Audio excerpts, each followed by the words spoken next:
in the quiet, smoke-scented world of medieval towns, where cobblestone streets echoed with wooden wheels and church bells dictated the rhythm of life. People often encountered things that modern minds would find unbelievably strange,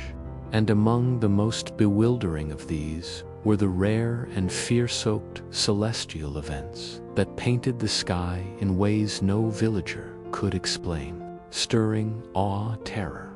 and frantic superstition all at once, as medieval people who lived without scientific explanations believed deeply that the heavens were living scrolls upon which God, fate, or cosmic spirits wrote messages to guide or punish humankind. And so when the sky turned blood red during certain atmospheric events, such as total lunar eclipses, the villagers would gather trembling outside their timber-framed homes, clutching prayer beads while mothers covered their children's eyes, because in their minds a red moon was a sign that demons roamed freely, or that a kingdom would soon collapse, or worse, that death had been released upon the land like a wandering phantom searching for souls. And this fear intensified when church priests declared from stone pulpits that such celestial oddities were divine warnings, as if heaven itself had spoken in flaming colors, urging sinners to repent before an unseen judgment arrived. Yet the red moon was only the beginning, because sometimes the night sky exploded with streaking fire meteors that sizzled across the darkness like burning spears thrown by invisible giants. Sand medieval villagers would fall to their knees in the mud, whispering frantic prayers while soldiers touched their sword pummels, convinced these starfalls foretold war, famine, or the rise of a tyrant. And on particularly bright meteor nights, when dozens of streaks blazed overhead, entire towns would shut themselves inside their homes, believing the world was ending. And the chroniclers of that era, using crude ink on vellum, recorded these events as celestial battles or heavenly dragons shedding fire, because to them the sky was a battlefield of spirits whose quarrels spilled into the mortal world. And even stranger were the rare but terrifying solar eclipses, when daylight dimmed into a sickly twilight and the sun seemed swallowed whole by a monstrous invisible mouth, sending animals into panicked disarrayance, clucking wildly, horses stamping their hooves, dogs whining in confusion, while villagers screamed that the devil had eaten the sun and that eternal night had begun. And priests would ring church bells frantically to ward off evil, believing the sound could chase away whatever darkness threatened to devour the world, causing towns to erupt in chaos as people burned incense, waved iron tools, or shouted holy verses into the sky, convinced that their noise and prayers alone could force the sun to return. And while modern science now explains these events with precision, for medieval people, every celestial anomaly was a doorway through which fate delivered warnings. And these beliefs shaped entire kingdoms, leading rulers to cancel battles, halt coronations, execute suspected witches, or declare days of repentance whenever the sky behaved in unusual ways, because to them the heavens were not distant nor silent, they were alive, watching, communicating, and constantly influencing the fragile lives of those who dwelled below. And it was within this atmosphere of fear, faith, and fascination that medieval people interpreted every strange sky event as part of a cosmic script written far beyond human understanding. A script that told them whether tomorrow promised prosperity or doom, And so whenever the sky flashed, darkened, reddened, or burned, the people of those times trembled beneath it, believing the universe itself had chosen to speak directly to them, reshaping their emotions, beliefs, and histories forever. Among all the strange sights medieval people witnessed, few phenomena unnerved them more than the eerie and unpredictable natural spectacles that emerged from the land itself, events so baffling that villagers believed the earth was alive, breathing, warning, and sometimes punishing its inhabitants. And one of the most feared among these was the sudden appearance of mysterious lights hovering above marshes, swamps, and abandoned crossroads, flickering softly like ghostly lanterns carried by invisible hands, which travelers described as will-o'-the-wisps, spirits of the dead or trickster beings sent to lure wanderers into bogs, where they would sink into cold mud and vanish forever. And it was common for medieval peasants to insist that these lights belonged to the restless souls of those denied a proper burial, or those who had committed sins so grave that the earth itself rejected them, forcing their spirits to wander eternally, glowing in sorrow or rage. And because medieval nights were pitch black, without lanterns or moonlight, the sudden shimmering of these lights felt supernatural, causing even brave men to flee in terror as dogs howled at the empty darkness, convinced that unseen entities surrounded them. And stranger still were the bizarre sounds that echoed through forests and mountains, deep booming noises like thunder, yet without lightning, resonant hums that seemed to vibrate the soil, and long, wailing cries that drifted through valleys at night, phenomena now understood as echoes, shifting ice, or distant seismic movements. But to medieval villagers, these were the voices of giants awakening beneath the mountains, dragons turning in their sleep, or ancient gods arguing somewhere beyond human sight. And whenever these earthly roars shook the air, entire communities locked their wooden doors, fearing that monsters would emerge from caves or that the hills themselves would split open, releasing creatures spoken of in old fireside stories. And even more unsettling were the strange rains that sometimes fell upon towns, rains not of water but of tiny fish,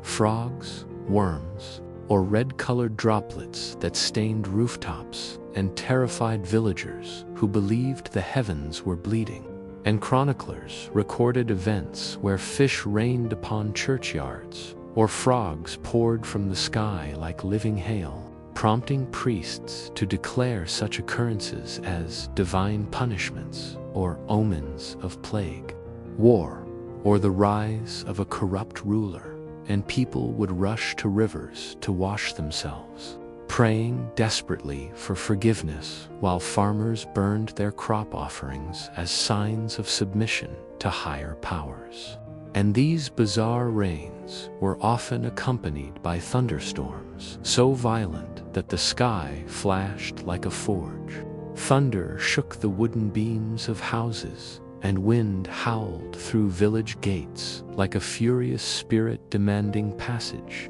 Yet nothing frightened medieval people more than the sudden trembling of the earth itself. For when the ground shook beneath their feet, even slightly, peasants believed the world was cracking open, demons were climbing out, or the final judgment had begun. And with no scientific understanding of tectonic movement, they interpreted every tremor as a cosmic warning that humanity had sinned too greatly. And the sight of church walls shifting, pottery sliding from shelves, or dust falling from thatched roofs was enough to send entire communities into chaos, with people running into the streets, falling to their knees, begging for mercy while monks rang bells until their hands bled, desperate to protect the town from whatever unseen force was trying to tear it apart. And far more terrifying were the strange fires that appeared without explanations, flames erupting from haystacks, glowing sparks shooting from rocks when struck, or blue fire dancing across swamp surfaces at night, which people believed were signs of sorcery, witchcraft, or the presence of spirits wandering in anger. And so whenever such fires appeared, villagers would gather in trembling groups, clutching holy symbols while muttering prayers, believing that these flames marked places where the boundary between the living and the supernatural had weakened. And yet, amid all these earthly wonders, perhaps the strangest and most puzzling sights were the bizarre weather anomalies that confused and frightened medieval observers. Snowfall in midsummer that villagers believed signaled the death of a ruler. Violent hailstorms that shattered entire harvests in minutes, interpreted as curses cast by rival kingdoms, and swirling tornado-like columns of wind and dust that roamed fields like living creatures, prompting peasants to believe demons were dancing or witches were summoning spirits. And farmers often fled their fields in terror when these whirling forms appeared, convinced that to look directly at such a thing would invite misfortune or disease. And perhaps most haunting of all were the eerie, luminous halos that sometimes encircled the sun or moon, glowing like celestial crowns of fire or icy rings. And because medieval belief taught that the heavens reflected the fate of nations, these halos were taken as messages, warnings of coming famine, signs that a king would soon die, or predictions that angels or demons were preparing to intervene in human affairs. And so every unusual sound, every strange light, every trembling of the ground, every unnatural weather pattern became woven into medieval life as a symbol of fate, divine justice, or cosmic anger, shaping their decisions, their prayers, their fears, and their stories in ways that would endure for centuries, turning the medieval world into a place where the familiar could become terrifying in an instant, and where the earth itself seemed alive, unpredictable, and deeply intertwined with the fragile hopes and fears of those who walked upon it. Among the strangest and most unsettling things medieval people ever witnessed, few were as bewildering as the unusual behaviors of creatures that villagers believed were direct messengers of the unseen world. And because medieval society viewed nature as a living scripture filled with omens and divine warnings, even the slightest irregularity in animal behavior could send entire communities spiraling into fear and frantic superstition. And one of the most disturbing occurrences was when flocks of birds suddenly dropped dead from the sky, falling like dark, feathered rain across fields and candlelit streets, which villagers interpreted as a sign that the air itself had become poisoned by demons, or that some invisible plague was drifting toward them. And parents would rush their children indoors while priests hurried to bless the ground, sprinkling holy water over the lifeless birds as if performing a funeral for winged messengers whose sudden death meant judgment was near. And stranger still were the rare moments when animals appeared to behave with uncanny intelligence, such as wolves assembling in eerie formations near the edges of villages, their glowing eyes fixed upon human settlements as though studying the people inside. And since wolves represented cunning spirits in medieval folklore, their coordinated movements inspired terrifying rumors that dark magic was guiding them, or that a sorcerer in a distant forest had sent them as scouts.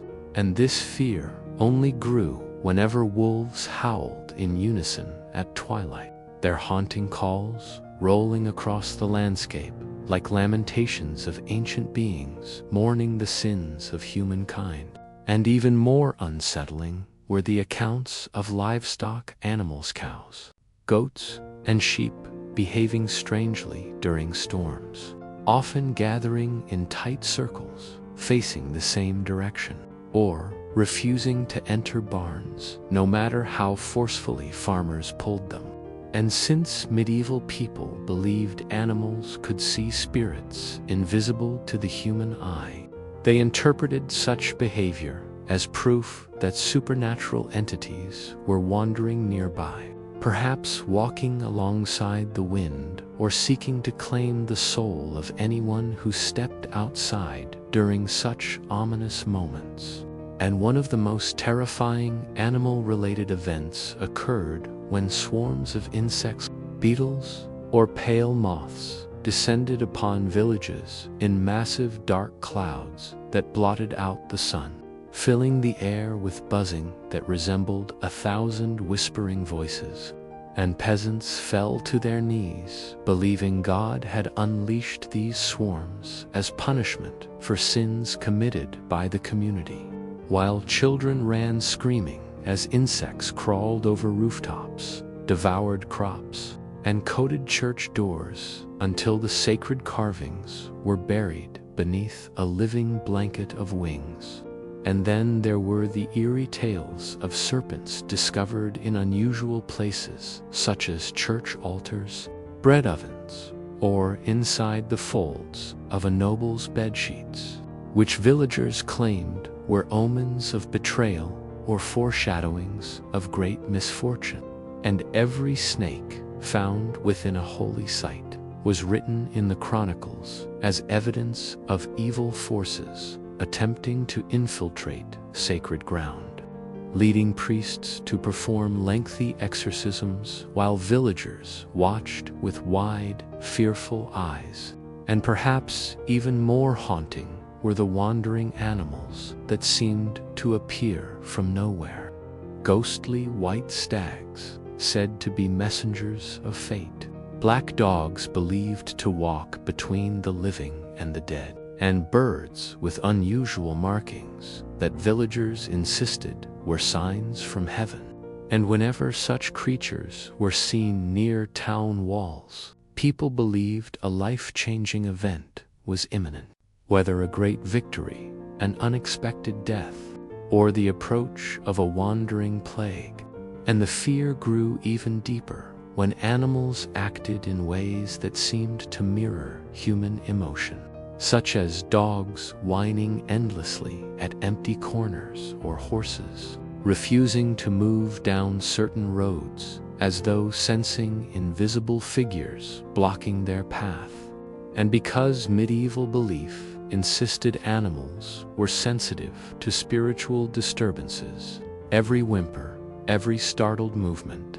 every unexplained agitation became interpreted as a direct warning of danger lurking in unseen realms. And more terrifying still were the rare but unforgettable accounts of monstrous or deformed animals, chickens born with multiple wings, calves with extra limbs, or pigs with unusually human-like faces, which villagers believed were monstrous births, sent as divine messages warning rulers and peasants that something deeply wrong was approaching. And when such creatures were found, entire villages gathered around them in horrified fascination, whispering that these beings were not animals at all, but physical manifestations of sins, omens carved into flesh by supernatural forces to alert people of disasters such as famine,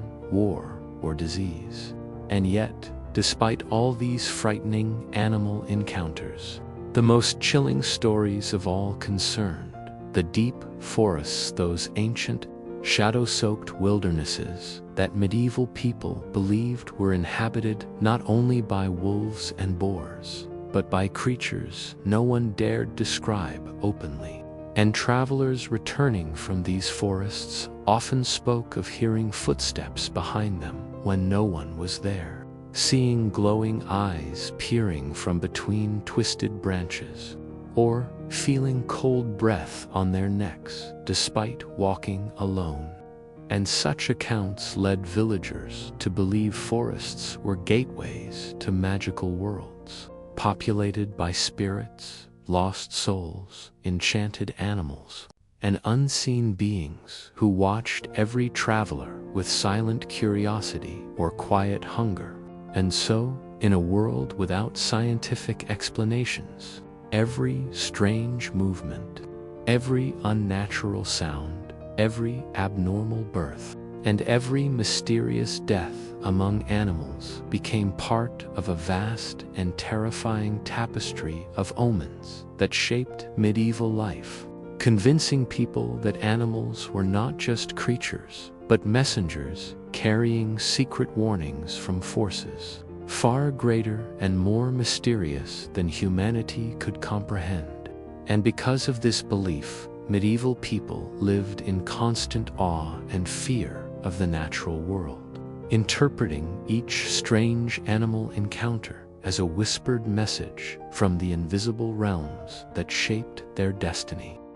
Among the countless mysteries that shaped medieval imagination, none were as haunting or deeply rooted in daily life as the strange, inexplicable illnesses and unusual physical conditions people encountered. For, in a world without modern medicine, every sickness felt like a supernatural attack, every fever seemed like a curse, and every unusual physical change in the human body appeared to be a sign that unseen forces were silently walking among the living. And perhaps the most frightening among these were the unexplained outbreaks of sudden sickness where entire households fell ill overnight, trembling with cold sweats and whispering prayers through cracked lips while neighbors stood outside their doors afraid to enter,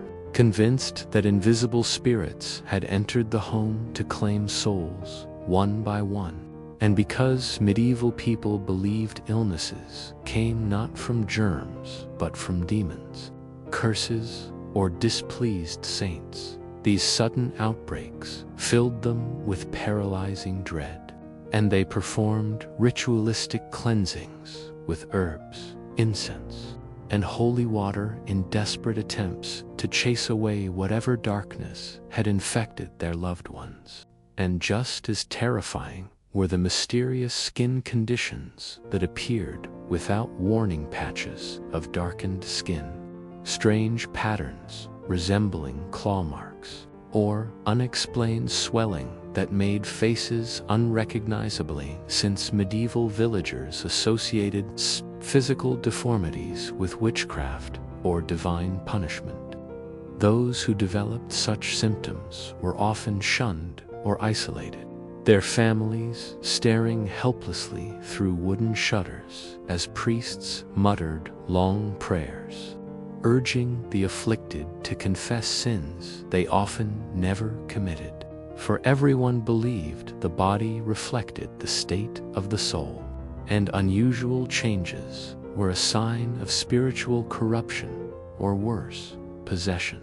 And far more disturbing were the rare but unforgettable episodes of uncontrollable dancing mania, when groups of villagers suddenly began dancing wildly in the streets with vacant eyes and trembling limbs, moving without rest for hours or even days until their feet bled and their voices cracked. And because no one understood the psychological or neurological causes behind such events, medieval communities believed dancers were puppets of unseen spirits, their bodies transformed into instruments of warnings. And town leaders often begged monks to intervene, ringing church bells and sprinkling blessed water over the exhausted dancers, while crowds watched in silent horror, terrified that they might become the next victims of this mysterious frenzy.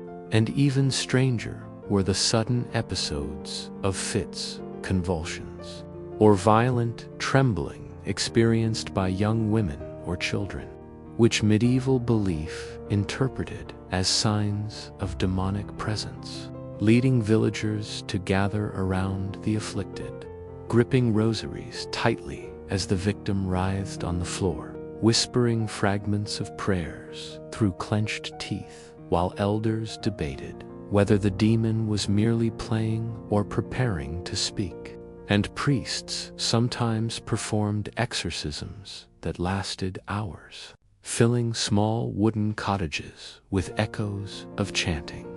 incense, smoke, and whispered fear, while parents cried quietly in corners, wondering whether their child would survive the battle between flesh and spirit. And more terrifying still were the unexplained sleeping deaths, when villagers fell into deep, unmoving slumber that lasted for days, their breathing faint, their faces pale, and their bodies cold to the touch. And because medieval understanding blurred the line between sleep and death, neighbors often prepared for funerals prematurely, believing the sleeper's soul had already left their body. And families sat beside their unmoving loved ones, lighting candles and reciting prayers, terrified that they were witnessing the slow claiming of a life by forces that walked unseen through the night. And then there were the mysterious fevers that caused hallucinations so intense that victims claimed to see shadowy figures standing at the foot of their beds,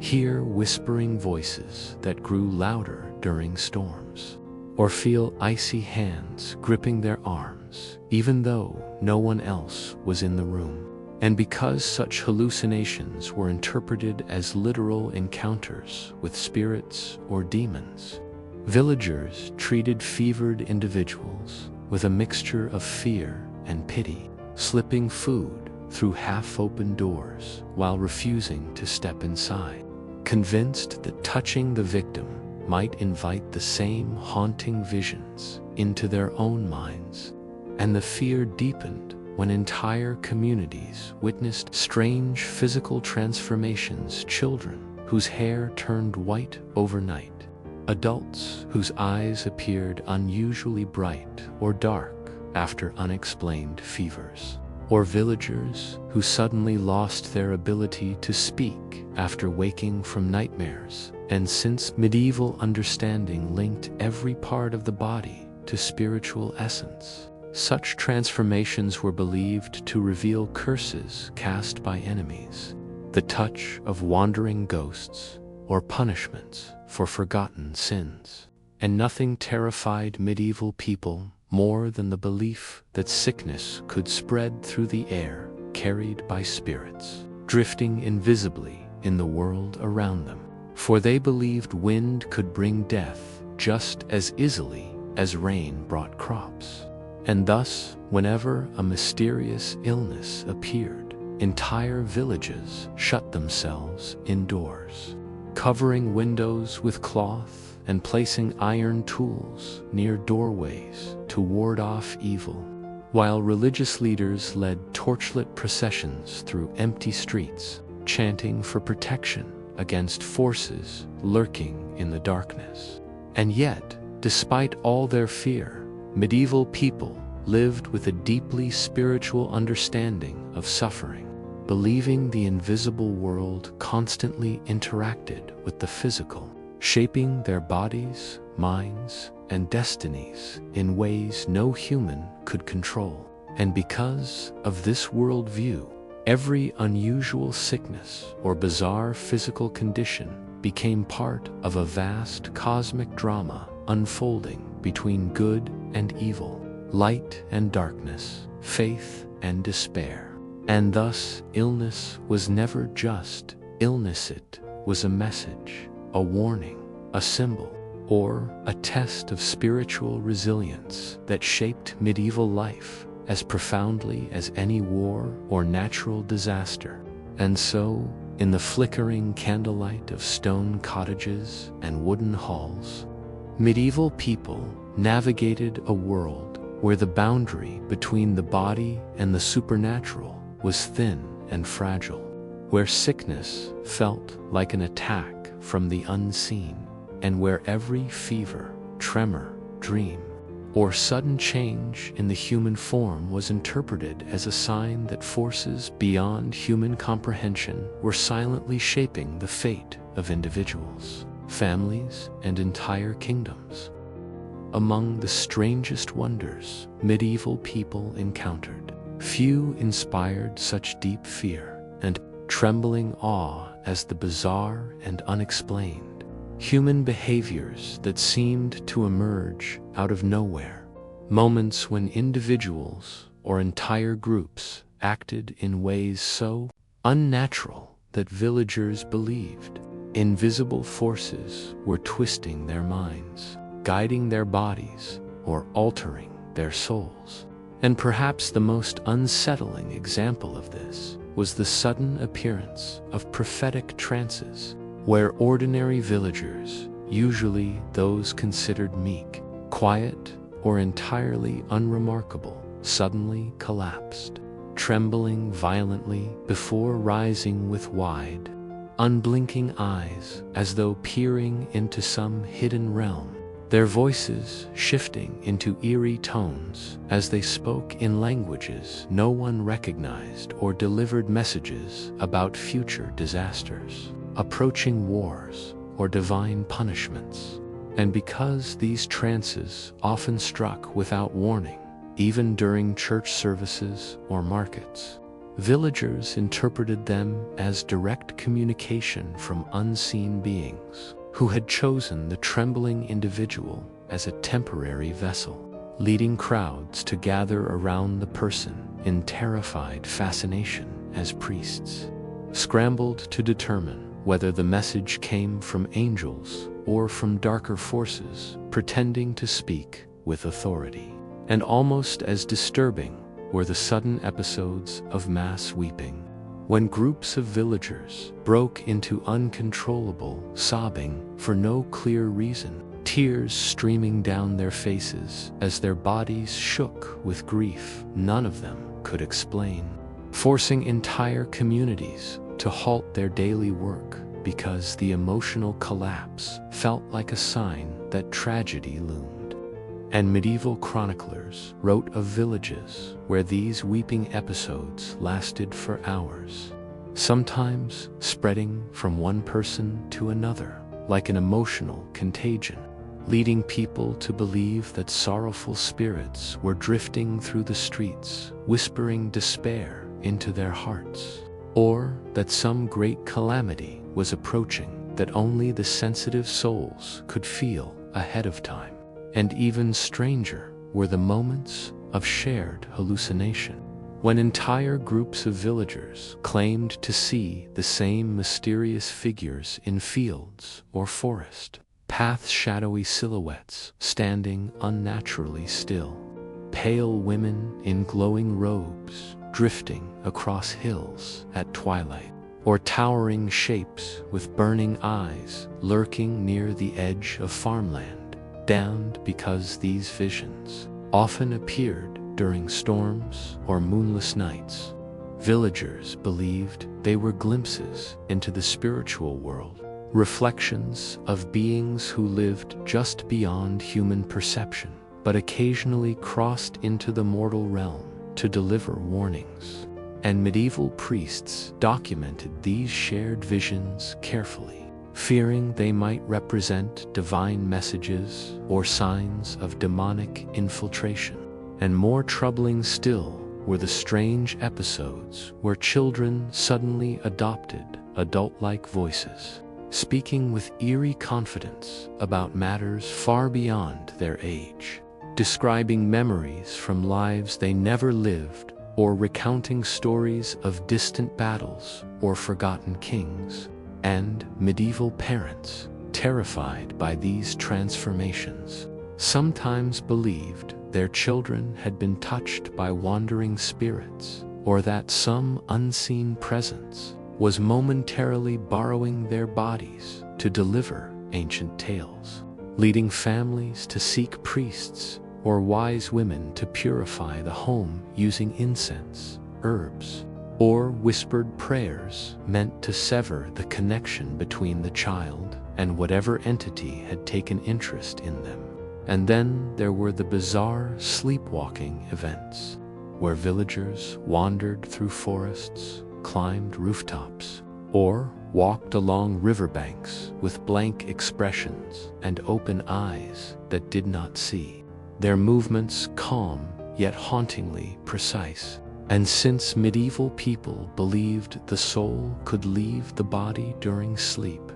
they interpreted sleepwalkers as individuals temporarily emptied of their essence, their bodies accessible to spirits who guided them to unknown destinations. And families often followed sleepwalkers in terror, convinced that the wandering soul might not return if the body strayed too far, or worse, that a malicious spirit might slip inside before the sleeper awoke. And perhaps the most unsettling behaviors of all were the sudden bursts of hysteria, when individuals screamed uncontrollably, clawed at their own skin, or hurled themselves to the ground, shaking with a fear they couldn't describe. And since such episodes often struck during thunderstorms or after funerals, villagers believed emotional gates between the living and the supernatural had opened, allowing spirits to invade minds weakened by grief or fear. And because these bouts of hysteria sometimes led to violent strength or uncontrollable thrashing, medieval people often restrained the afflicted with ropes or heavy blankets,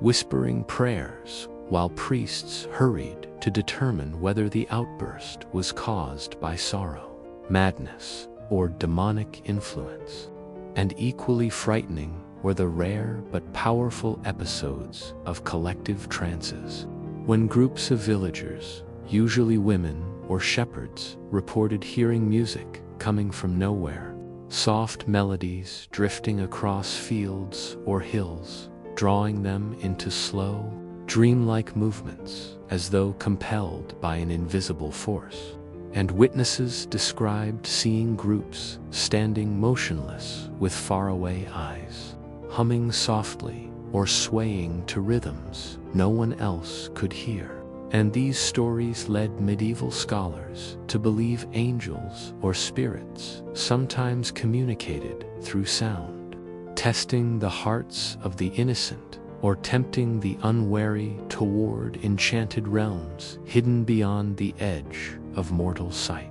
And then there were the unsettling moments when entire communities seemed to lose all sense of time, claiming hours had passed in the blink of an eye, or insisting that night had arrived more quickly than usual, leading medieval people to suspect that time itself could bend or behave strangely in areas touched by supernatural forces. And villagers often avoided places associated with such lost time episodes, believing invisible beings were manipulating reality or pulling humans briefly into alternate realms before releasing them. And through all these mysterious behaviors, prophetic trances, mass weeping, shared visions, emotional contagion, sleepwalking, hysteria, an altered perception of time, medieval people believed the human mind was not a closed world but a fragile doorway, one easily opened by unseen forces drifting through the air, whispering through dreams, or hiding in the shadows of forests. And because they saw the mind as intertwined with the spiritual realm, Every strange behavior became a sign of either divine influence or demonic intrusion, shaping how they interpreted their own thoughts, emotions, and dreams in a world where the invisible constantly brushed against the visible, reshaping the fears, hopes, and beliefs of those who lived in the dim candlelit cottages and stone-walled towns of the medieval era. In the deep fabric of medieval life, where nights stretched longer than courage and every unknown sound carried the weight of hidden worlds, there exists one of the strangest and most unsettling events ever recorded in the manuscripts of wandering monks and local scribes, the night when the sky itself was said to scream. A mysterious atmospheric disturbance that terrified entire villages and left behind legends that would endure for centuries. Medieval people, already surrounded by superstition, darkness, and a constant awareness of unseen forces, believed firmly that nature did not act alone. Every gust of wind, every unexpected shadow, every strange echo carried meaning, a sign from God, spirits, demons, or the restless dead. So when, one unusually cold and silent night, a long, drawn-out, metallic howl drifted across the heavens, rolling over fields, forests, and narrow thatched huts, people abandoned every attempt at rational thought and surrendered completely to fear. The chronicles describe the sound as something between a tortured cry and the roar of an animal no one had ever seen, stretched so unnaturally that it seemed not to come from earth, but from far beyond the physical world. Shepherds on distant hills woke their flocks in panic. Cattle refused to settle. Dogs hid under carts, and mothers clutched their children to their chests, while whispering prayers that had been passed down since before writing was common. The entire sky appeared to vibrate with the echo, and because no one understood atmospheric acoustics or far-off seismic vibrations, the only explanation they could grasp was that the heavens were angry, or worse, that something monstrous had torn through the boundary, separating the human world from realms no mortal was meant to witness. Some villages believed it was the Wailing Host, a spectral army said to travel across the night sky, searching for lost souls or announcing an impending tragedy. Others claimed it was the sound of fallen angels battling demons in the clouds, the eternal war of heaven spilling into mortal perception for a brief, terrifying moment. A few elderly storytellers believed the sound belonged to the mythical storm serpent,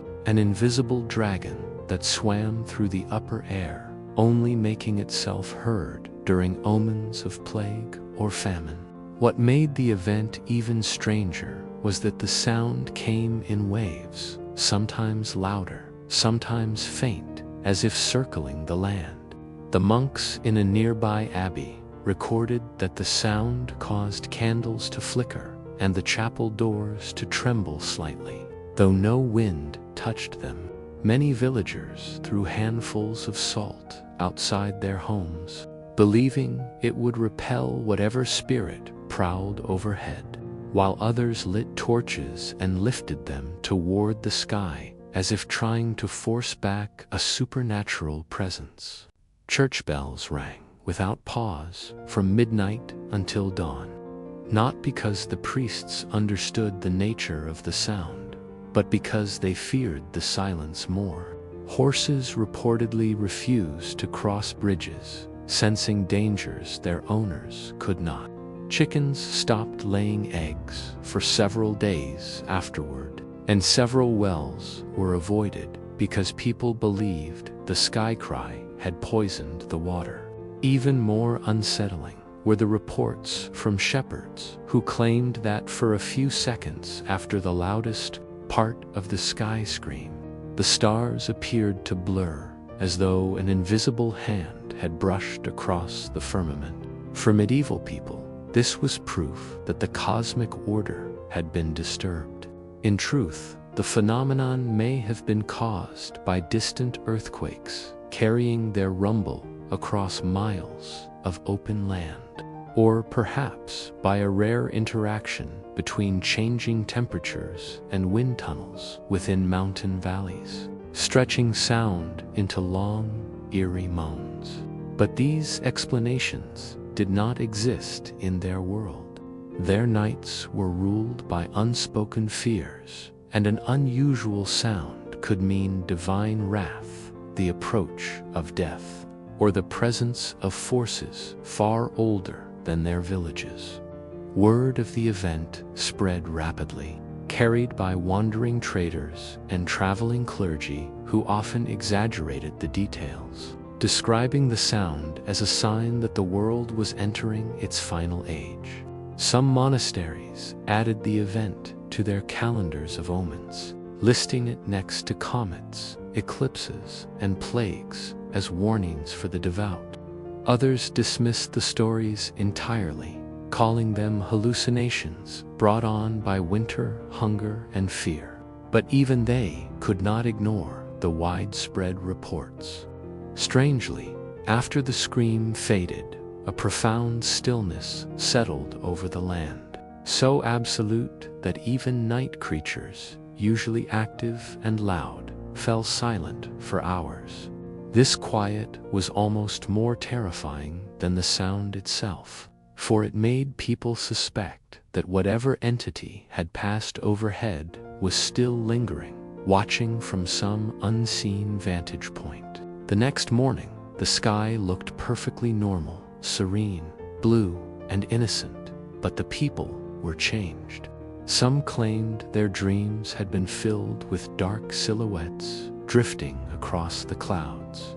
Others believed the scream had been a warning to repent, and church attendance soared for several weeks. A few insisted that the event had opened a thin crack between the human world and the spirit realm, allowing ghosts and shadows to wander more freely. For decades afterward, old storytellers revived the memory each time a storm rolled across the hills or the wind whistled strangely through the trees. They would lower their voices, lean closer to the fire, and remind listeners of the night the heavens cried out, a reminder that even the most familiar world can suddenly reveal its hidden strangeness. Today, historians can offer rational theories, but none can recreate the terror felt by villagers who had no science to rely upon, only myths, faith, and fear.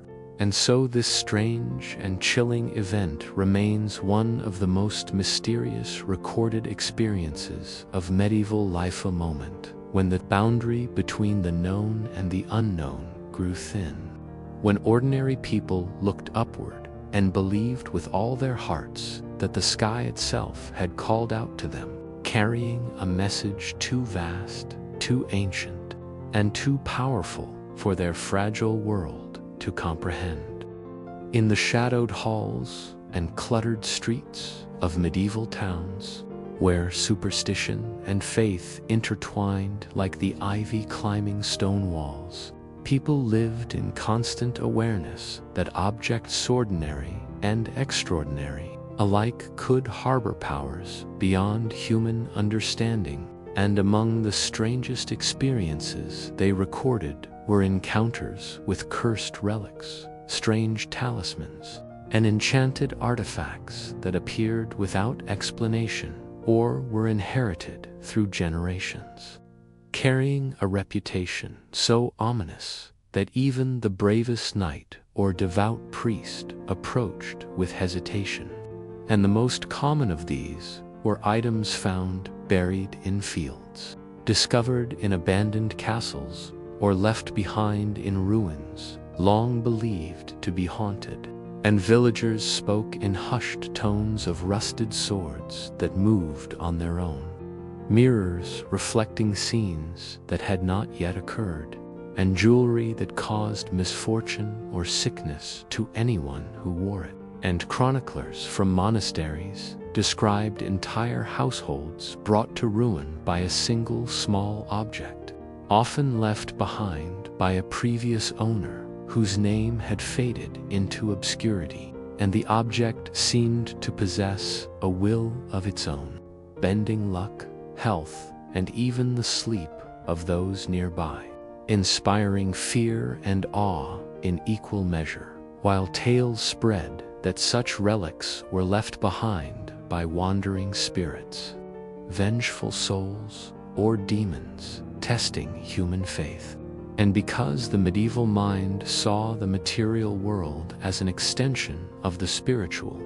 even seemingly mundane objects could serve as conduits for supernatural forces. And merchants traveling between towns sometimes found themselves unknowingly carrying cursed coins, amulets, or books that would later bring misfortune or strange visions, causing suspicion that entire trade routes were haunted by unseen energies, and nobles sometimes attempted to harness these objects for power, believing that the talisman's mysterious influence could sway battles, protect estates, or forewarn of political danger. Though such attempts often ended in scandal or tragedy when servants fell ill, guards became violent without reason, or livestock perished under inexplicable circumstances. And perhaps the most notorious examples were relics said to contain fragments of saints' bones,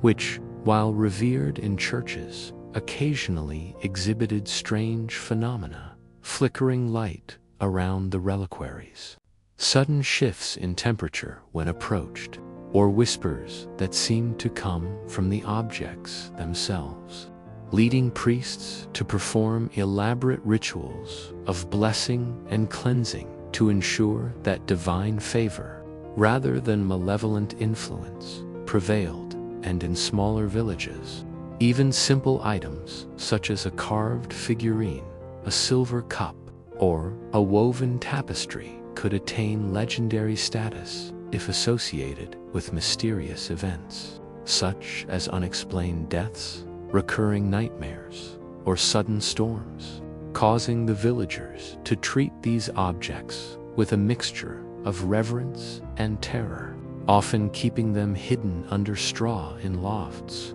or burying them in secret places with prayers for protection. And travelers reported seeing small, ordinary-looking item stones, knives, rings appearing on roadsides or in fields, whose origins were unknown and whose presence seemed to follow or watch them, inspiring the belief that spirits or wandering souls were attempting communication or delivering warnings. And merchants who tried to sell such objects often found buyers hesitant, fearing that possession might bring calamity. And in one famous account, a supposedly enchanted book arrived at a monk, and monks reported hearing faint chanting or seeing ghostly figures in the scriptorium at night. And despite attempts to cleanse the manuscript with holy water and exorcism rituals, the disturbances continued until the book was finally buried beneath consecrated ground, a cautionary tale of the dangers of objects imbued with unseen energies. And chroniclers described enchanted mirrors that reflected events not yet occurred, or showed visions of distant lands, sometimes revealing truths, sometimes terrifying illusions. And even simple combs, spoons, or thimbles were believed to carry enchantments if associated with certain people, particularly those considered witches, sorcerers, or saints. And because medieval thought linked moral, spiritual, and physical worlds so closely, Objects were never truly inert,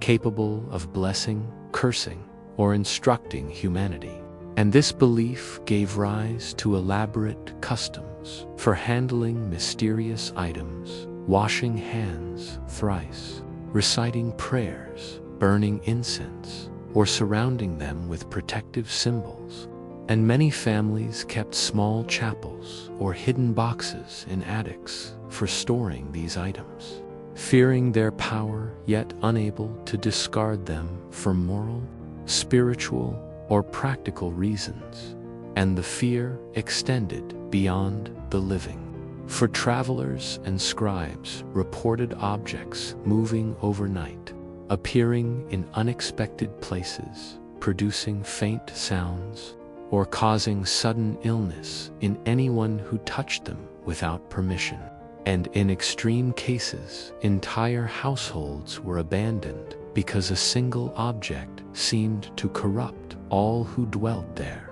with chroniclers noting that even animals avoided rooms where cursed items were stored, adding to the aura of dread. And scholars of the time debated whether the objects were themselves evil, or if they simply magnified the thoughts, intentions, or sins of those who possessed them. And this discussion reflects the deeply intertwined understanding of moral, spiritual, and physical causality in medieval thought, where humans, spirits, and objects coexisted in a delicate balance that could be tipped by curiosity, greed, or neglect. And while some relics brought blessings, protection, or prosperity, the line between benevolence and malevolence was so thin that only the most cautious or devout could survive prolonged exposure without consequence. And thus, the stories of strange relics, enchanted objects, and cursed talismans became central to the medieval imagination, a reminder that the world was full of hidden powers, that faith was essential for survival, and that every item, no matter how small or mundane it appeared, could be a vessel for forces beyond human comprehension, silently shaping destinies, altering fates, and instilling a profound sense of awe, terror, and respect for the invisible threads that connected people, spirits, and the physical realm in the mysterious and often perilous tapestry of medieval life. And even today, when we read these accounts in manuscripts, chronicles, and folklore, we sense the lingering fear, the reverence, and the quiet wonder that objects once inspired, a world in which even the simplest possession could become extraordinary, terrifying, or sacred, and in which every relic told a story that connected humans to powers far greater than themselves, unseen yet profoundly present in every heartbeat, shadow, and whispered prayer of the medieval world. In the winding streets, stone halls, and shadowy forests of medieval Europe, the presence of ghostly apparitions and haunted spaces was not a mere superstition, but an integral part of everyday life. For villagers, monks, and nobility alike reported seeing figures of the dead or strange lights in abandoned homes, churches, and graveyards. And these sightings were taken as evidence that the boundary between the living and the dead was fragile, that spirits lingered near places imbued with strong emotions, violent deaths, or unfulfilled destinies. And chroniclers recorded incidents in which shadowy figures appeared at dusk, walking silently through marketplaces, pausing near wells, or staring from the corners of cottages with hollow, unblinking eyes, often causing animals to cower and humans to freeze in terror. And such visions were frequently accompanied by cold draughts, faint whispers, or the clattering of unseen chains, with villagers convinced that these ghosts were either seeking vengeance, delivering warnings, or attempting to communicate messages from the beyond. And entire families would sometimes abandon houses where apparitions had been seen repeatedly, fearing that their presence might curse them with illness, misfortune, or death. While priests performed exorcisms, blessed homes, or sprinkled holy water in every room in a desperate attempt to repel the restless dead. And the phenomenon extended beyond personal dwellings into castles, abbeys, and monastic cloisters, where monks reported shadowy monks walking silently in corridors at night, disembodied voices chanting hymns in empty chapels, and doors opening or slamming shut without visible cause, inspiring the belief that even sacred spaces were not immune to spirits, particularly those who had died violently or without proper rites. And chroniclers described entire graveyards where tombstones seemed to shift overnight. Faint footprints appeared in the snow leading to empty graves, and the air carried the faint smell of incense, roses, or decay, signaling the presence of a ghost attempting to communicate or linger. And sometimes the apparitions were not human but animal-like, spectral wolves or birds with glowing eyes moving across fields, marking boundaries where spirits walked or where ancient curses had taken hold. And travelers on remote roads often reported seeing glowing lights hovering in the distance, which they interpreted as wandering souls or the wisps guiding them to safety or leading them into danger. And in castles, nobles sometimes reported seeing the silhouettes of former kings or knights standing silently at the end of corridors, their forms semi-transparent and cloaked in armor, inspiring awe, respect, and fear. And servants refused to enter certain rooms at night, whispering that the spirits of the dead watched their every move, that objects moved of their own accord, and that strange moans echoed through the stone walls, often aligning with the wind or the shifting of moonlight through narrow windows. And it was not uncommon for apparitions to appear near places of trauma sites of execution, battle, or betrayal, where the energy of death and suffering was thought to linger, causing anyone who approached to feel sudden chills, hear footsteps behind them, or see fleeting shadows darting just beyond perception.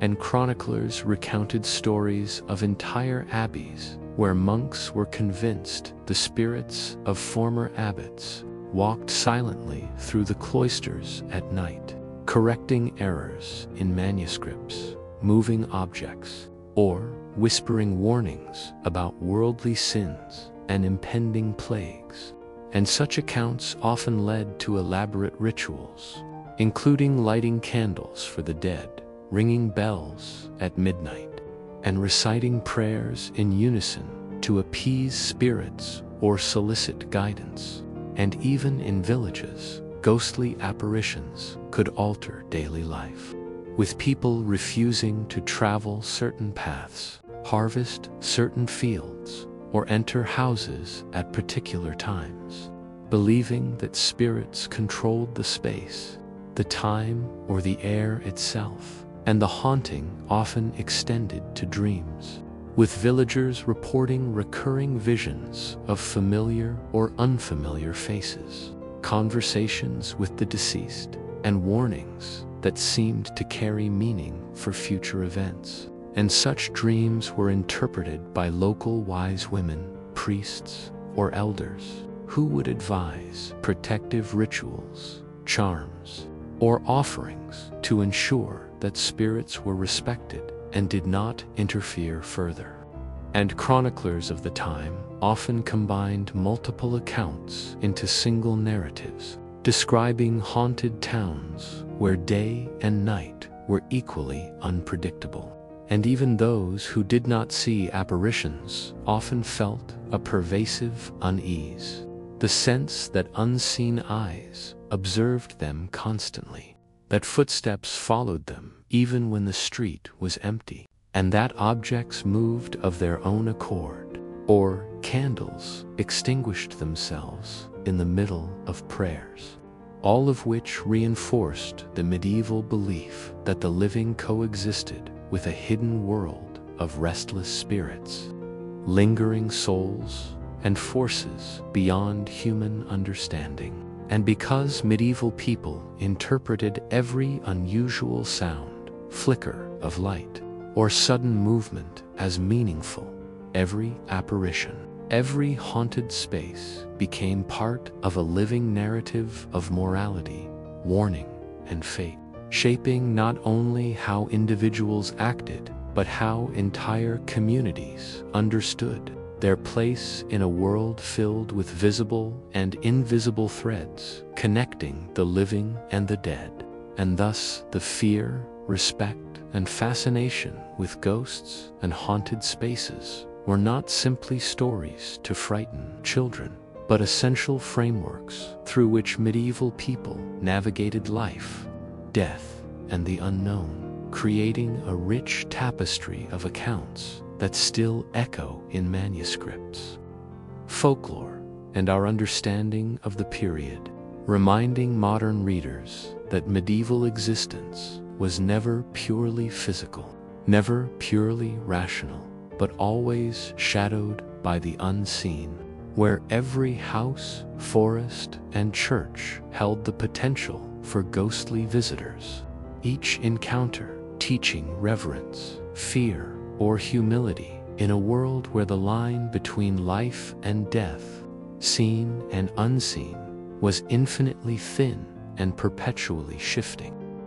In the medieval imagination, few places inspired as much fear, awe, and reverence as the dense, shadow-laden forests that stretched beyond villages and towns, often called cursed forests or enchanted woods, where trees grew so thick that sunlight barely touched the moss-covered floor, and where villagers reported encountering inexplicable sounds, glowing lights, and figures moving silently among the trunks. And these forests were believed to be alive in a way that the open world was not, inhabited by spirits, wandering souls, witches, or creatures of legend whose presence could be felt but rarely seen. And travelers who dared to pass through reported sudden chills, the sensation of invisible hands brushing against their clothing,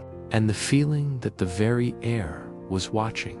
filled with whispers carried on the wind that might be warnings, threats, or enchantments. And chroniclers from monasteries and castles alike recorded countless accounts of people entering the woods at dusk only to emerge days later in different locations, claiming that time and space within the forest did not follow earthly rules, that paths twisted upon themselves, and that familiar landmarks shifted or vanished entirely, leaving wanderers disoriented and convinced that unseen forces were guiding them according to purposes beyond mortal understanding. And some described encounters with glowing orbs floating between trees, flickering like will-o'-the-wisps, which medieval belief insisted were either spirits of the dead or mischievous entities seeking to lead travelers astray.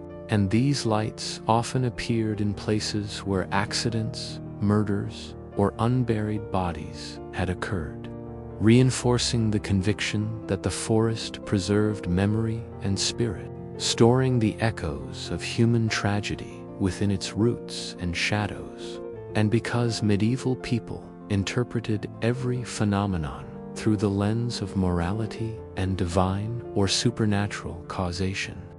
Any sudden movement, rustle, or whispered sound was often thought to be a deliberate message from a spirit, demon, or guardian of the forest, influencing behavior, warning of danger, or punishing trespassers. And in some cases,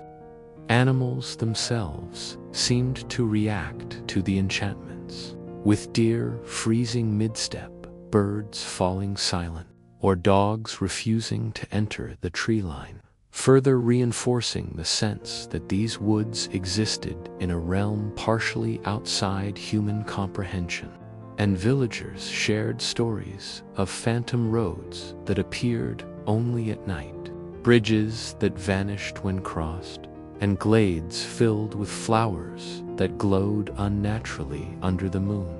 all of which were believed to be traps or offerings placed by spirits who ruled over the unseen aspects of nature. And chroniclers told of encounters with spectral figures, hooded women carrying lanterns, knights in full armor who silently disappeared when approached, and children or animals who vanished entirely, only to reappear days later with no memory of the time spent within the forest. And such tales inspired rituals of caution, including carrying protective charms, walking only in groups, reciting prayers aloud, or offering food to the unseen spirits of the woods to ensure safe passage. And even nobles avoided certain forests entirely, believing that they harbored malevolent forces capable of bringing illness,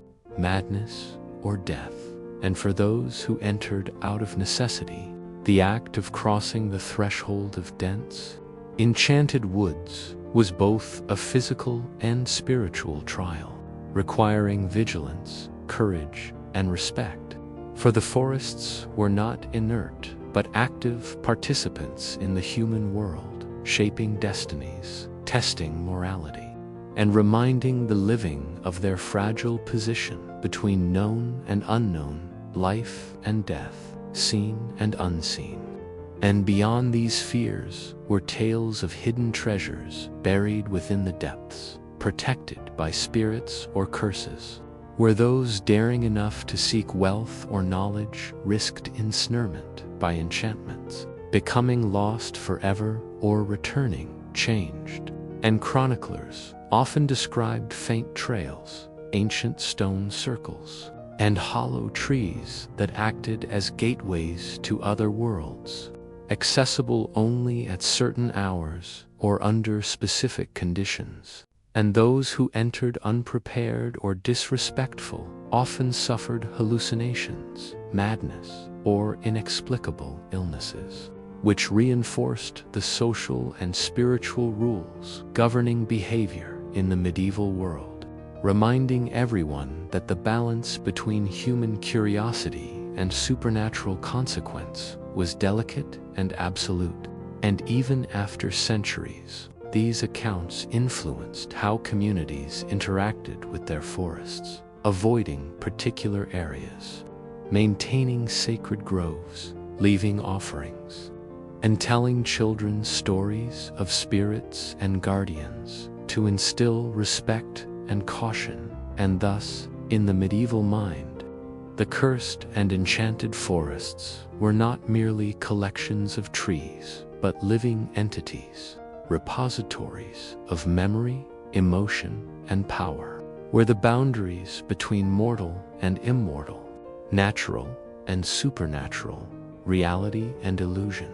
were perpetually blurred. And to walk within them was to acknowledge the presence of forces far older and wiser than humanity, forces that could reward, punish, or simply observe silently. And these forests became central to medieval folklore, law, religion, and imagination, embodying the ultimate lesson that the world was alive, full of hidden meaning, and that the unseen realm was never distant, but woven intricately into the fabric of everyday existence, shaping fears, guiding actions, and reminding every traveler, noble, peasant, monk, and child that the line between the living world and the unseen was not merely thin but alive, dynamic, and utterly unavoidable, and that to ignore it was to risk not only one's life but one's soul, as the trees and spirits of the cursed forest moved patiently, watching, waiting, and recording the deeds of all who dared enter. In medieval Europe, where the natural and supernatural intertwined in ways that shaped every action and thought, the appearance of plagues, ill omens, and strange signs in the heavens was among the most terrifying experiences a community could endure. For without understanding of disease or epidemiology, every outbreak of fever, pestilence, or strange illness was interpreted as a direct message from God, a warning of impending doom, or the manifestation of sin and moral corruption. And chroniclers meticulously recorded the arrival of these illnesses, noting unusual weather patterns, sudden deaths of livestock, blackened patches of crops, and skies streaked with red or strange clouds as indicators that divine punishment was approaching. And entire villages would react with a combination of fear, devotion, and desperate ritual, with priests leading processions through the streets, sprinkling holy water, carrying relics of saints, and chanting prayers for protection, while villagers hung charms, burned incense, and fasted in an attempt to appease unseen forces. And some communities believed that plagues were carried not merely by illness but by spirits of the dead, demons sent to punish the living, or angels testing the faithful, so that every cough, every fevered shiver, and every sudden death reinforced the notion that the world was alive with judgment, and that the balance between divine favor and wrath was fragile. And in many towns, unusual celestial events coincided with outbreaks, such as comets streaking across the sky, solar eclipses, or glowing lights in the clouds, which were interpreted as omens of widespread suffering, famine, or war. And these signs caused panic as well as increased piety, for the medieval mind believed that observing, recording, and reacting to such phenomena could either protect or condemn the observer, depending on their faith. And often, the first signs of plague were subtle: a few villagers falling ill with fever, strange boils appearing on their skin, or livestock dying unexpectedly. Yet these small occurrences were enough to set entire communities on edge, prompting isolation of the sick, nightly vigils, and the creation of quarantine practices, primitive, fearful, and often religiously motivated, but effective in some cases through pure distance and precaution. And chroniclers noted that when illness struck, social order was immediately altered, with market days cancelled, gatherings suspended, and even churches sometimes closed or rearranged to prevent the congregation from falling victim. And as the disease spread, rumors would circulate of its cause being supernatural, curses cast by witches or rival villages, sins committed by the community, or wrath directed by God upon rulers, kings, or commoners alike. And these interpretations led to frantic acts of penance, public confessions, or the execution of scapegoats. For medieval societies could not comprehend randomness or natural causes without the language of sin and divine will. And alongside the sickness itself were unusual physical signs and prodigies that further terrified observers, including animals behaving strangely, weather patterns changing abruptly, or bodies exhibiting marks thought to be the signs of the plague. And chroniclers recorded countless instances of rivers running red,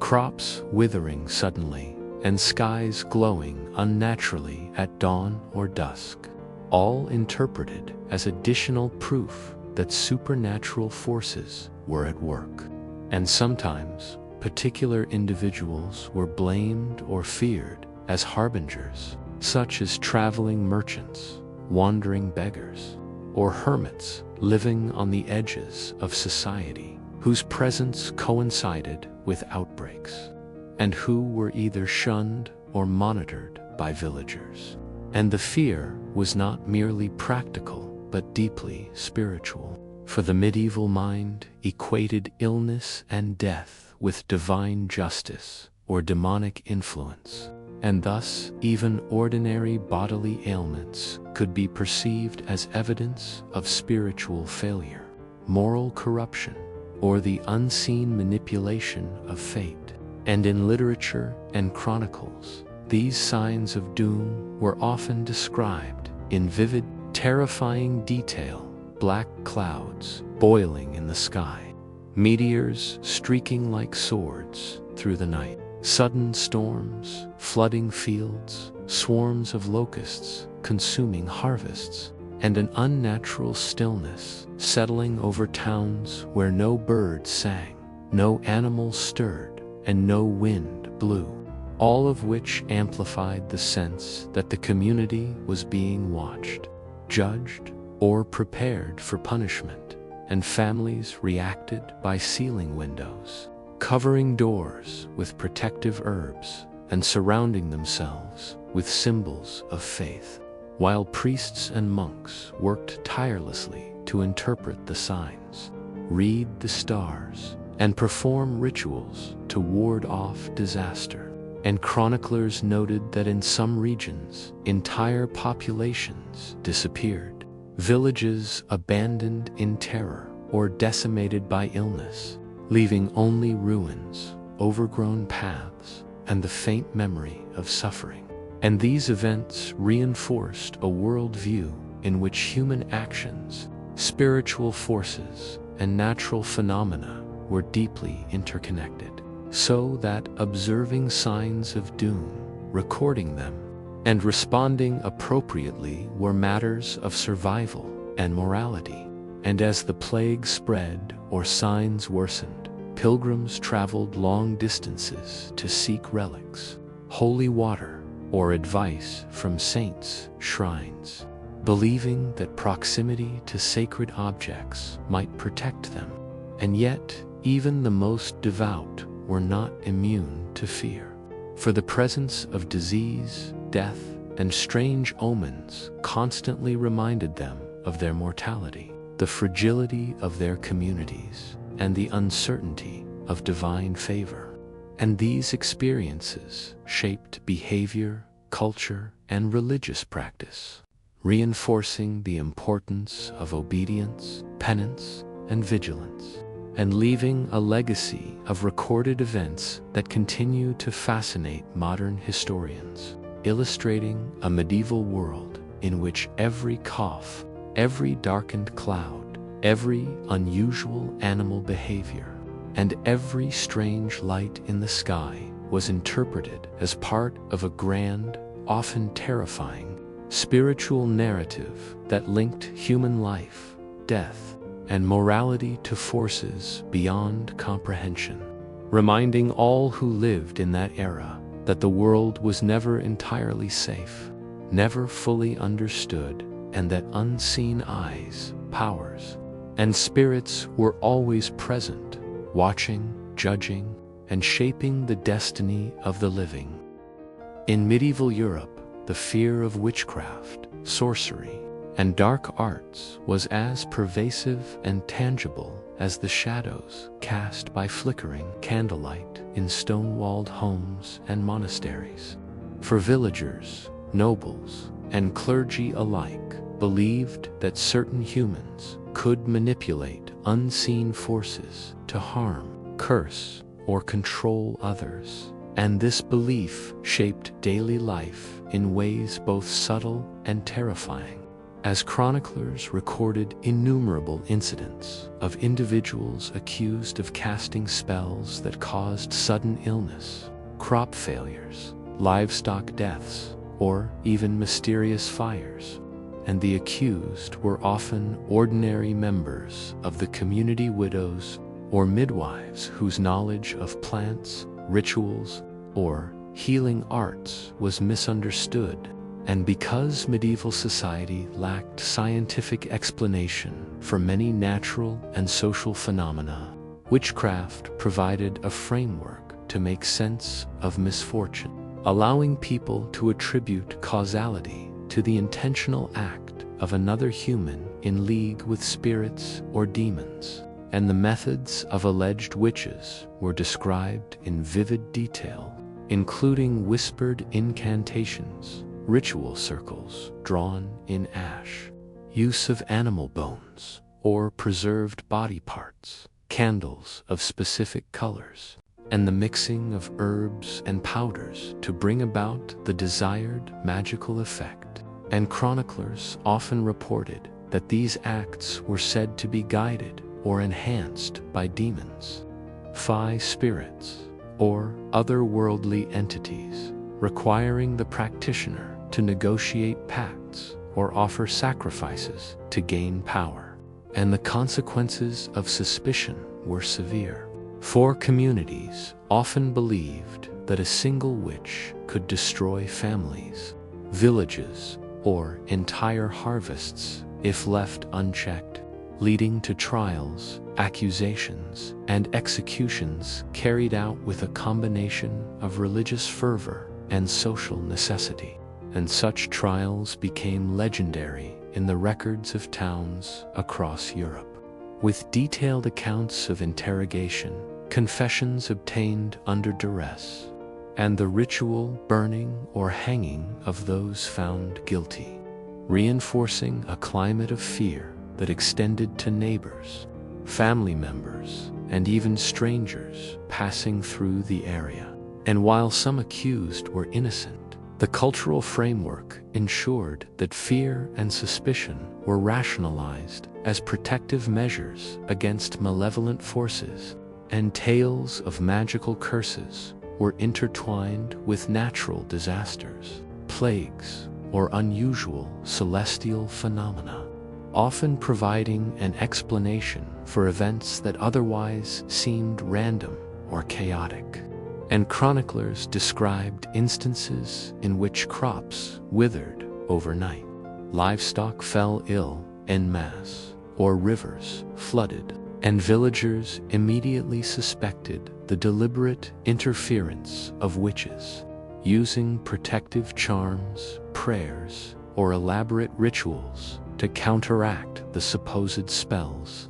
And this belief extended to personal misfortune as well, with individuals blaming sudden illness, injury, or death on the malice of a neighbor or acquaintance skilled in dark arts, leading to widespread paranoia, social tension, and legal proceedings. And in some regions, entire communities became obsessed with identifying and punishing witches, resulting in mass hysteria, nightly vigils, and even armed hunts into forests where witches were believed to convene under the cover of darkness, performing rituals that invoked spirits, summoned familiars, or cursed those who opposed them. And chroniclers described eerie phenomena associated with these activities, including flickering lights, unnatural sounds, disembodied voices, sudden cold drafts,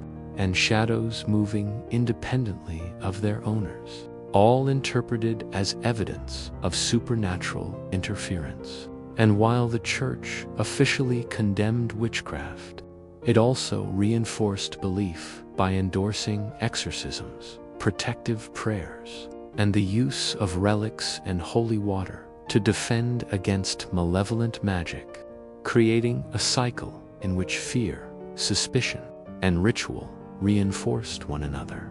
And among the most famous cases were allegations that witches could shapeshift into animals, fly through the night sky, or communicate with demons and spirits invisible to ordinary eyes. And such reports often terrified entire villages, causing parents to instruct children never to wander alone, travelers to avoid certain forests, and neighbors to keep watch for strange behavior in their peers. And even those unaccused lived in a constant state of alert or unusual occurrence as a potential sign of witchcraft or dark influence. And chroniclers also recorded protective measures, from drawing crosses on doors, hanging herbs in windows, reciting prayers at sunrise and sunset, to wearing amulets inscribed with protective symbols,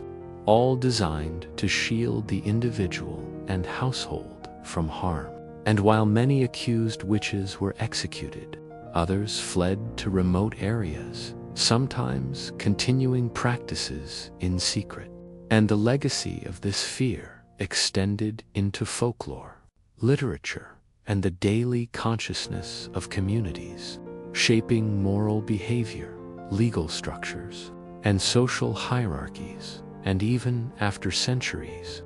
the stories of witchcraft, sorcery, and dark arts provide modern readers a glimpse into the medieval psyche, revealing a world in which the invisible forces of magic, spirit, and human intention were inseparably intertwined, where the line between natural and supernatural was imperceptibly thin, and where vigilance, prayer, and adherence to social and religious norms were essential to survival in a universe constantly teeming with unseen dangers, proving that the fear of witches and practitioners of dark arts was not merely superstition, but a deeply ingrained cultural mechanism for understanding, managing, and surviving the uncertainties of medieval life, from disease and famine to unexplained phenomena, and that, in such a world, every shadow, strange noise, or sudden misfortune could be interpreted as a deliberate act of supernatural power, demanding attention, caution, and ritual, shaping the consciousness, behavior, and legacy of entire generations who lived under the constant gaze of both God and the unseen. In the medieval mind, celestial events and omens were not mere spectacles in the sky, but tangible messages from God, angels, or demons, shaping the actions, fears, and lives of peasants, nobles, and clergy alike. And chroniclers documented countless occasions when unusual phenomena, comets blazing across the heavens, solar and lunar eclipses, blood-red moons, meteor showers, or unexplained lights in the night sky provoked widespread terror and awe, as people believed these signs signaled divine displeasure, impending plague, famine, war, or natural disasters. And entire communities responded with a mix of ritual, prayer, and interpretation, often relying on monks, astrologers, or local wise men to decipher the meaning, while lay people observed the skies for days in anticipation, noting each anomaly with meticulous attention. And the significance of such events was deeply tied to medieval cosmology, in which the heavens were a living, moral system where the movements of celestial bodies reflected the order, chaos, and will of the divine. And chroniclers recorded that when comets appeared, markets would empty, fairs were cancelled, church bells rang constantly, and people fasted, believing that human action could appease or mitigate divine wrath. While in rural areas, shepherds would avoid grazing animals in open fields, fearing that celestial signs indicated ill fortune or the approach of spirits. And eclipses were often regarded with extreme fear, with people believing that the moon or sun could be swallowed by dark forces, signaling the triumph of evil or the weakness of the natural order, causing parents to hide children, livestock to be secured, and prayers to be recited day and night. And meteor showers were interpreted as armies of angels or demons waging war in the heavens, their trails across the sky marking victories, losses, or judgments that would soon manifest on earth. And chroniclers recorded that even minor atmospheric phenomena, such as unusual cloud formations, sudden gusts of wind, or rare halos around the sun or moon, were read as messages prompting immediate action, ceremonies, or offerings. And in some accounts, falling stars were feared as omens of death, famine, or social unrest. And seeing multiple meteors could convince a town that a calamity was imminent, leading to panic, mass prayer, and temporary suspension of daily life. And some manuscripts describe the alignment of planets as particularly portentous, suggesting that when Mars, Jupiter, or Saturn appeared in specific positions, rulers would be overthrown, harvests would fail, or plagues would strike. And astrologers would prepare complex charts to advise kings and nobles on proper behavior, military campaigns, or religious observances, while ordinary villagers interpreted these alignments through folklore, connecting them to the actions of saints, witches, and even minor changes in the color, brightness, or apparent motion of celestial bodies could provoke commentary, fear, or superstition. And chroniclers often described entire nights spent observing the sky, noting how stars twinkled unusually, clouds formed in ominous patterns, or faint streaks of light appeared and disappeared, all seen as signs that human fate was being influenced by cosmic forces. And in some regions, people reported hearing sounds associated with celestial phenomena, rumbling, distant shouting, or ethereal music, further reinforcing the belief that the heavens were active, moral, and connected to earthly life. And such observations shaped rituals, festivals, and religious practices as priests and lay people attempted to interpret the heavens correctly, offering prayers, fasting, or pilgrimages to seek divine guidance or protection. And chroniclers emphasized that ignoring celestial omens could bring disaster, teaching communities that vigilance, interpretation, and moral behavior were necessary to align with the divine will.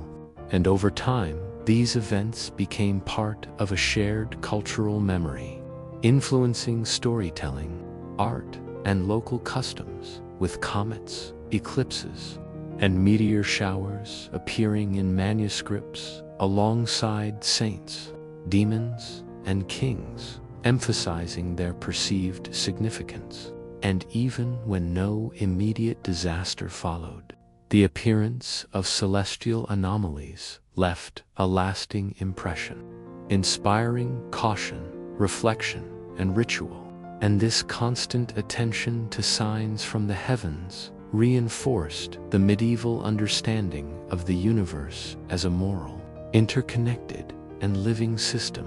in which the human world, the spiritual realm, and the celestial spheres were inextricably linked, and where every unusual event, every flash of light, and every movement of the stars carried meaning, warning, or instruction. demanding observation, interpretation,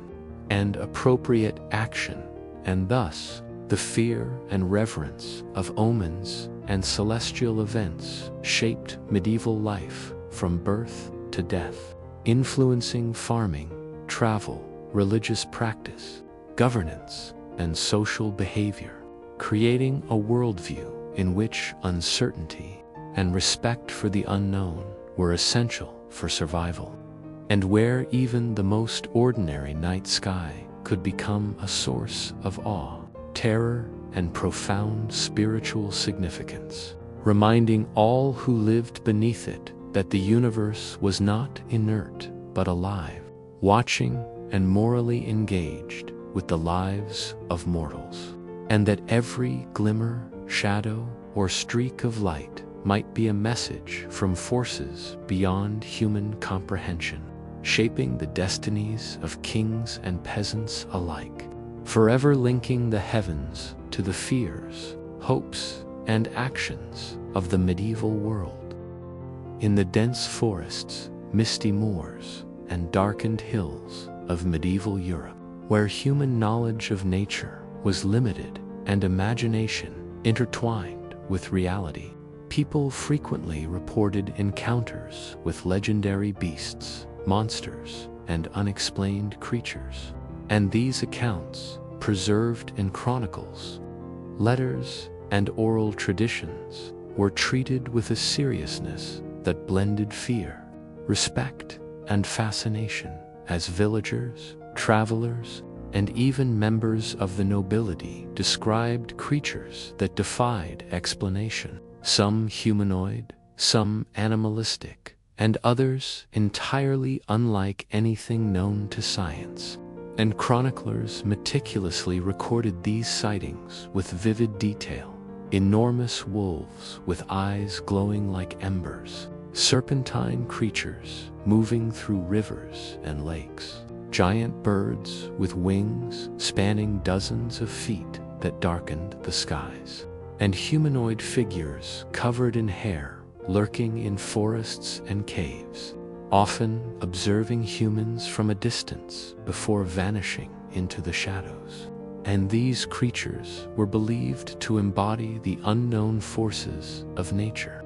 the will of spirits, or the consequences, and some were considered omens of death, war, or plague, while others were thought to guard treasures, sacred sites, or mystical thresholds. And villagers developed strategies to avoid, repel, or appease such beings, including hanging charms, reciting prayers, leaving offerings, or avoiding forests, mountains, or swamps entirely during certain times of the year. And chroniclers described countless encounters where ordinary travelers stumbled upon the lairs of beasts, hearing guttural growls, shrieks, or roars that seemed impossibly loud and deep, shaking the ground and causing animals to flee in terror. While the humans who witnessed such phenomena often reported losing consciousness, experiencing intense cold, or feeling as though invisible hands had touched them. And some accounts tell of entire hunting parties disappearing into forests, leaving behind only tracks, scattered belongings, or faintly scorched earth, while other reports describe creatures that followed villages for weeks, appearing at night and retreating at dawn, creating a pervasive sense of unease and constant vigilance among residents. And nobles were not immune to these fears, with lords reporting sightings near castle grounds, strange footprints appearing overnight, and livestock being mutilated or vanishing mysteriously, prompting armed hunts, protective rituals, and the construction of defensive fortifications. And chroniclers also recorded encounters with hybrid creatures, part human and part beast, some possessing intelligence, speech, or magical abilities. And these beings were often associated with witches, demons, or spirits believed to test human courage, morality, or faith, and the fear of such creatures influenced social, religious, and cultural practices, from storytelling and folklore to laws, rituals, and seasonal observances, and in literature. The creatures served as both warning and entertainment, teaching lessons about virtue, caution, and respect for the natural and supernatural worlds. And some were believed to exist at the boundaries of human perception, visible only under specific conditions, such as moonlight filtering through mist, during eclipses, or when traveling alone at night. And these sightings were interpreted as tests, omens,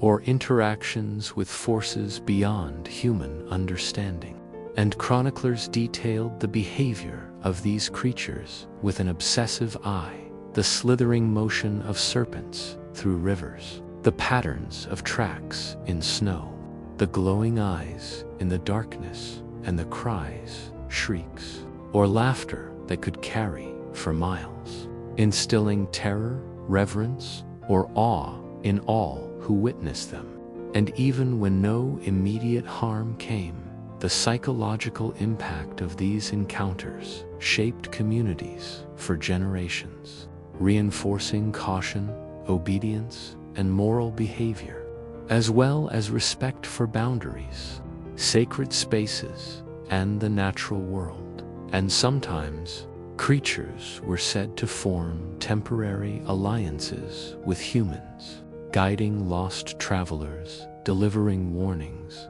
or aiding in hunting, though such relationships were always precarious. For creatures of legend were capricious, intelligent, and often bound by laws or magic beyond human comprehension. And chroniclers recorded that some monsters were believed to be guardians of hidden knowledge, treasure, or sacred sites, appearing only to those deemed worthy,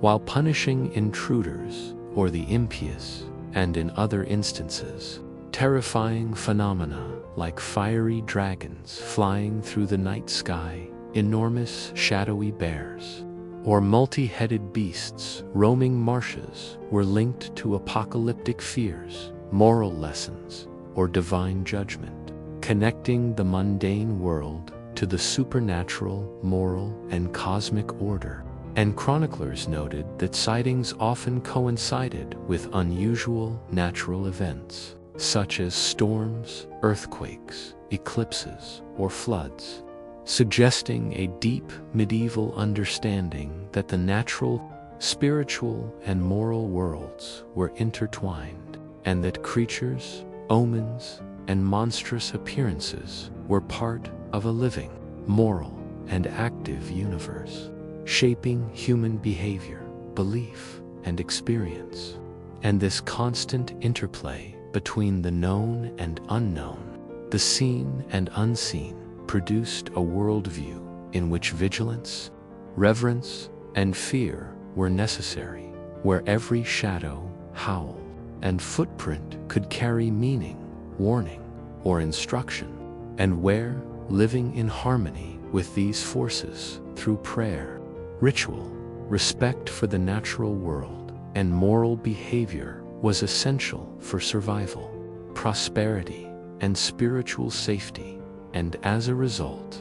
legends of monstrous beasts, spirits, and unexplained creatures became a cornerstone of medieval culture, storytelling, and imagination, leaving a rich record of human experience at the intersection of fear, wonder, and the unknown, reminding modern readers that the medieval world was never purely physical, rational, or safe, but alive with hidden forces, restless spirits, and creatures that reflected the infinite, mysterious, and often terrifying complexity of existence in a universe seen and unseen, mortal and immortal, natural and supernatural,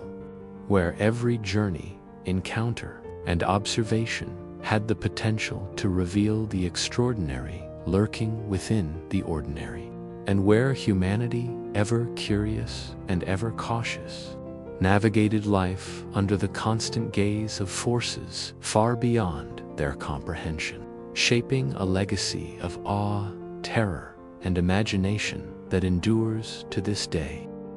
Throughout medieval Europe, from the mist-laden valleys of the north to the dense forests and craggy hills of the south, tales of mystical and unknown creatures captured the imagination and fear of villagers, nobles, monks, and travelers alike. For the world was thought to be filled with beings that occupied spaces beyond human understanding, bridging the natural and supernatural realms. And chroniclers meticulously recorded encounters with entities that defied categorization, appearing as hybrids, enormous beasts, or creatures with abilities beyond comprehension. And these accounts were not dismissed lightly, as the medieval mind believed that the unknown was not simply mysterious, but active, moral, and capable of influencing human lives in ways both subtle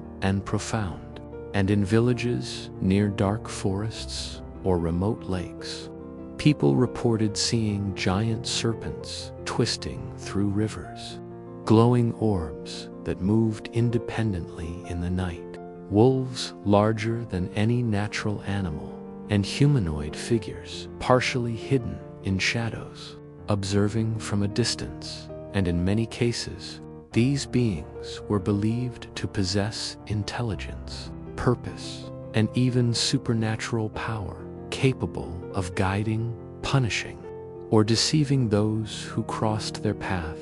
And chroniclers described travelers disappearing for days or weeks after venturing too close to such creatures, returning with stories of strange lands, bizarre phenomena, or altered perceptions of time. And in other cases, individuals who attempted to harm or exploit these beings suffered sudden misfortune,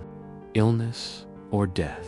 reinforcing the belief that these creatures were connected to moral or divine law. And some creatures were associated with particular locations, mountain caves, enchanted groves, or isolated lakes where offerings, rituals, or protective charms were necessary for safe passage, while others roamed freely, appearing unpredictably to test human courage, morality, or faith. And chroniclers recorded that villagers adapted their daily routines around these presences, avoiding forests at night, leaving offerings for unseen guardians, or carrying charms, herbs, and relics to ward off malevolent forces. And in monasteries and castles, sightings of creatures that moved silently through corridors, appeared in gardens, or hovered outside windows were documented alongside detailed instructions for protective prayers, rituals, and exorcisms, emphasizing the belief that both the spiritual and physical realms were inseparably linked. And chroniclers described animals behaving strangely in the presence of mystical creatures, dogs barking at empty air, birds falling silent, or livestock refusing to enter pastures, suggesting that even the natural world recognized and responded to these supernatural entities. And some beings were benevolent, guiding lost travelers, warning of danger, or delivering messages from the divine, though their aid was always conditional, often requiring respect, caution, and adherence to moral or ritual obligations, while others were malicious, capable of cursing entire households, destroying crops, or bringing illness. And encounters were often accompanied by sensory anomalies, sudden temperature drops, flickering lights, eerie sounds, and the feeling of unseen eyes observing, all interpreted as signs of the creature's presence and intent. And chroniclers recorded hybrid beings, half-beast creatures with multiple heads, wings or tails, glowing eyes, or bodies that shimmered in unnatural ways, sometimes appearing to speak or convey warnings in strange languages. And these sightings were understood as signs that the boundaries between worlds were thin, that human perception was limited, and that the divine and infernal were constantly interacting with the mortal plane. And some creatures were linked to curses, ancient sins, or unfulfilled promises, said to appear near sites of murder, betrayal, or sacrilege, reinforcing the belief that moral and spiritual failings manifested in physical, supernatural phenomena. And chroniclers described forests alive with eyes, shadows that moved independently, and faint whisperings that could guide or mislead, while rivers and lakes sometimes seemed to possess minds of their own, moving water to drown, protect, or redirect those who ventured too close. And in coastal regions, sailors reported massive sea serpents, glowing lights on the waves,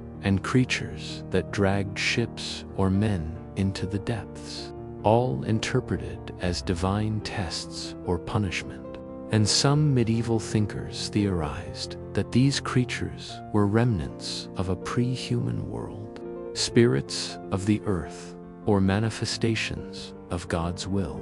blending natural, spiritual, and moral order into a single framework in which observation, interpretation, and moral action were essential for survival. And chroniclers meticulously recorded sightings with sketches, measurements, and descriptions, creating protozoological records that blended science, superstition, and morality. And the cultural impact was immense, shaping art, folklore, legal codes, and social norms, as stories of encounters with mystical creatures reinforced respect for boundaries, the sacred, and the unknown, teaching lessons of courage, humility, and obedience. And even when direct harm did not occur, the psychological effect of these tales influenced behavior, travel, and settlement patterns,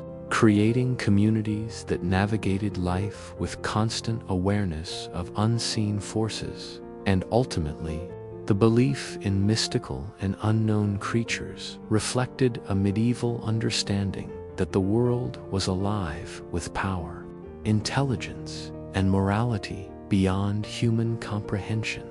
where every shadow, sound, and anomaly could carry meaning, warning, or guidance, and where survival depended not only on skill and strength, but on reverence, caution, and recognition of the thin veil separating the human from the supernatural, reminding all who lived in that era that the ordinary world was intertwined with the extraordinary, and that to walk through forests, mountains, or lakes was to exist in a universe teeming with unseen life, unseen laws, and unseen observers, shaping the fate, morality, and imagination of every medieval person, and leaving a legacy of awe, fear, and wonder that continues to captivate modern readers seeking to understand the medieval psyche and its inseparable connection between the known and unknown, the mortal and immortal, and the natural and supernatural. As the medieval era progressed, the stories of monsters, mystical creatures, haunted spaces, omens, plagues, and supernatural phenomena became more than mere tales told by firesides. They formed a comprehensive worldview in which the known and unknown were inseparably intertwined, and chroniclers monks, and travelers meticulously recorded accounts of encounters with beings that defied natural laws. Sightings of ghostly apparitions in abbeys and villages, celestial signs like comets and eclipses, outbreaks of mysterious illnesses, and the subtle, eerie influences of curses or enchantments. And these narratives were understood as essential knowledge for navigating life, death, and morality. For medieval people believed that the universe was alive with intent, that unseen forces divine, demonic, and natural actively shaped human destiny, and that every shadow, flicker of light, sudden noise, or unusual event carried significance, warning, or guidance. And therefore, ordinary life was conducted in constant awareness of these forces, influencing when and where people traveled, how they worked, whom they trusted, and how they interpreted every aspect of the world, from weather and animal behavior to dreams, illness, and even interpersonal conflict. And chroniclers often linked monstrous creatures to moral lessons, teaching courage, humility, and piety, while haunted locations reminded communities of the fragility of life and the power of spirits lingering between worlds.